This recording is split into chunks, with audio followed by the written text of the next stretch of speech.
All right, ladies and gentlemen, I'd like to welcome back up to the stage Doug Newcomb, president of C3 Group, for another connected mobility panel discussion. And this time he's going to be speaking with Erica Klampfl from Ford and Andreas Mai from Cisco Systems. Come on up, folks.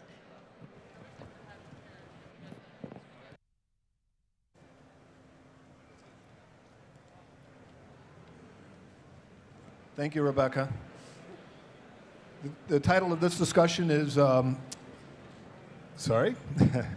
Brave New World of Connected Mobility. And I'll say it once more, if you didn't get a chance to check out Ford CEO Mark Field's keynote, I would highly recommend it. I left pretty impressed with what Ford's doing with their smart mobility project. Erica was on stage as well. But from my perspective, connectivity has dramatically changed everything, from the way people communicate to the way they shop, how they work and play, and now is changing how people get around. In this session, we'll discuss how connectivity is leading to new forms of personal mobility and its impact on the automotive industry and society. Welcome, my name's Doug Newcomb. I'm the president of the C3 Group.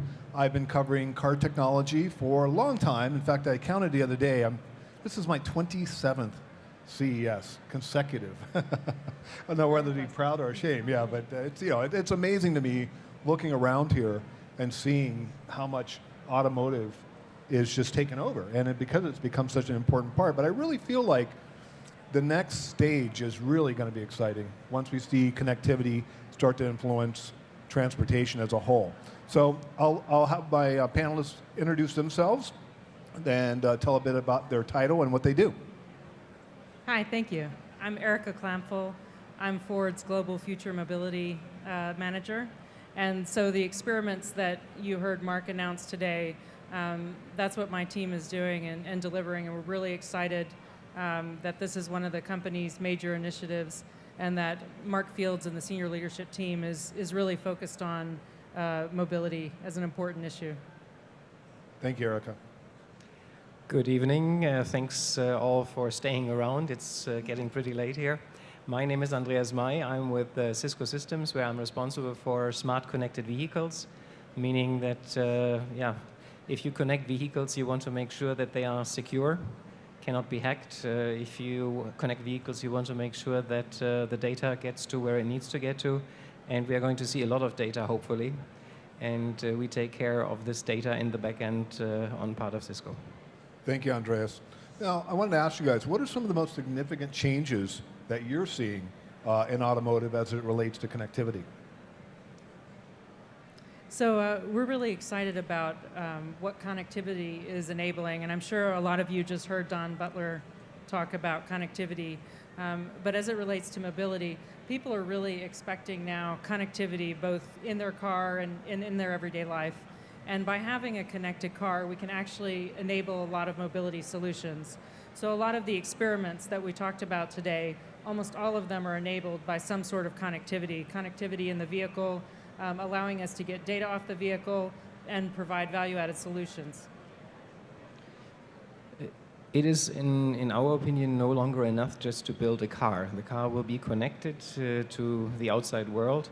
And to deliver the experiences that we as drivers, as owners and users of cars want to experience, you need to connect it to other value chains. You need to find parking, you need to find the best path towards your destination. And all of these things require you to connect to other databases that allow you to create these experiences that we all expect. And this connectivity with the value chain of other enterprises, of other industries, we believe is one of the key changes the industry is facing today, taking the car into the virtual world, so to say. You know, you mentioned people are used to having 24/7 connectivity, and for a while it's still somewhat like that. They get in the car and they're unconnected. I mean, that's changing. But I think that people come to expect that now.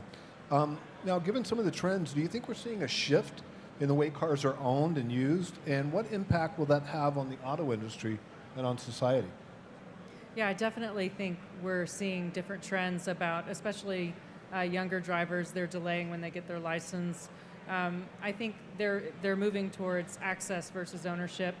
They want a car when they want a car. I think it gives us an opportunity to come up with new business models and provide new services, and it actually provides new sales opportunities, especially in regions where people can't afford cars today, but they can afford shared cars. I like that, access over ownership. I'm going to use that. Yeah. No, and the car is the second most expensive item on our budget list. And many people, unfortunately, in the world cannot afford a vehicle. You know, we pay between 12 and 17% for owning a car.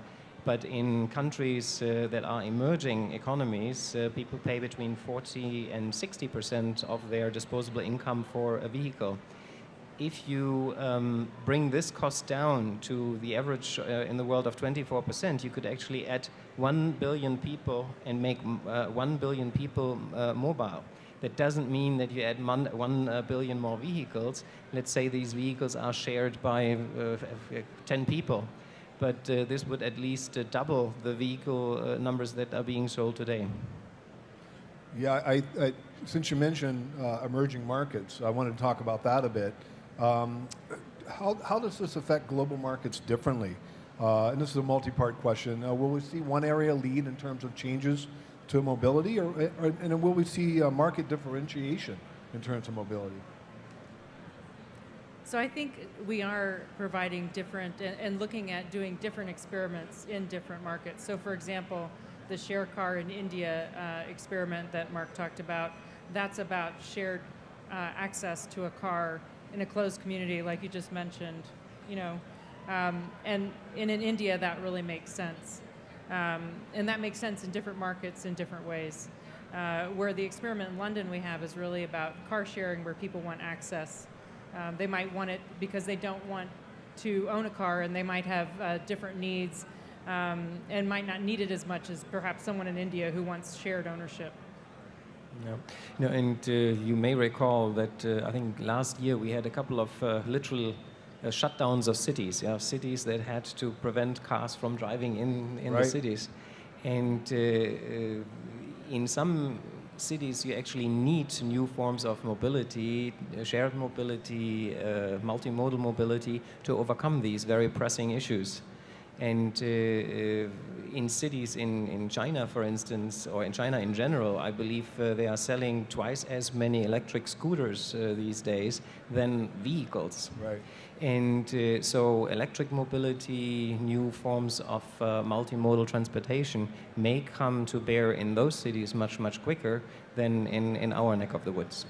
I think one of the really exciting things about what we're seeing in mobility and as it relates to technology is, you know, like Andreas said, there's these huge traffic problems. I mean, in Vegas, there's a huge traffic problem. I mean, you know, cities everywhere. Wasted fuel, wasted time, wasted gas, you know, on and on. A lot of emissions that we don't really need in the atmosphere. So that's one thing I'm excited about, is seeing technology transform mobility. And I think that one of the things is, I'd like to talk about this a bit, is some of this technology isn't like rocket science. I mean, you know, vehicle-to-vehicle communication, now we're seeing autonomous cars that at one point seemed science fiction, but now, you know, we're seeing them. So where I'm going with this is, what is the role of government in fostering these changes to transportation and infrastructure?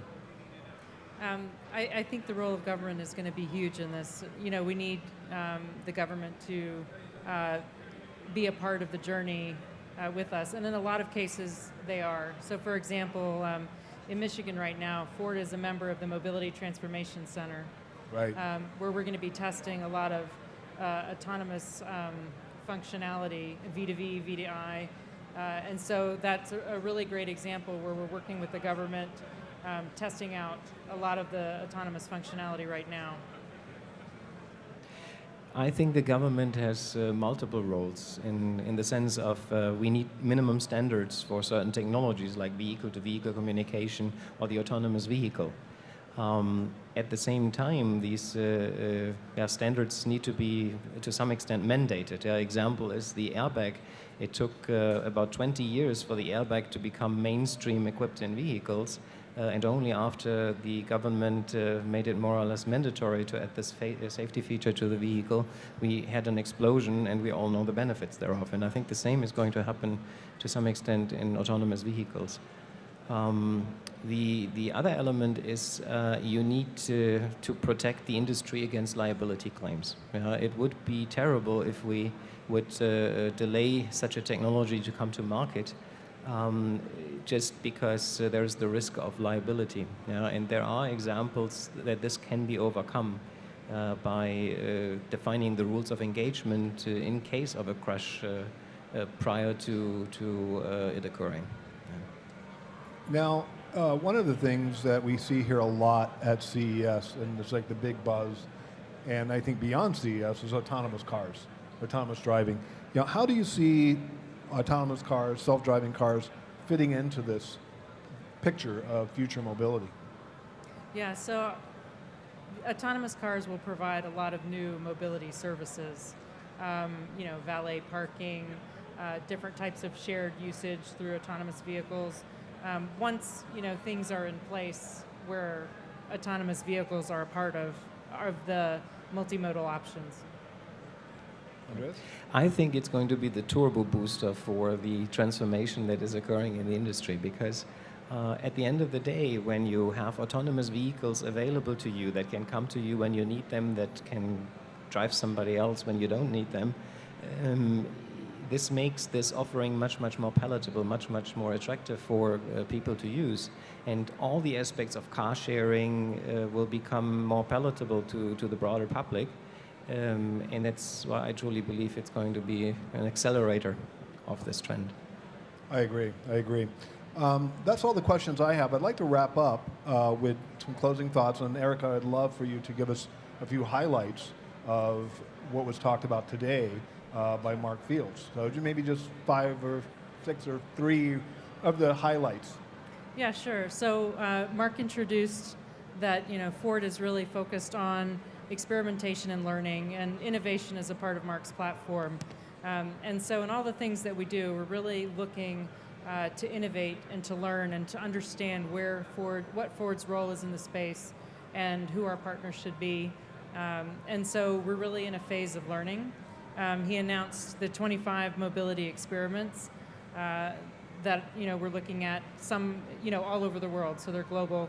And we also have the Innovate Mobility Challenge series, where we're looking really at crowdsourcing good ideas from the community. What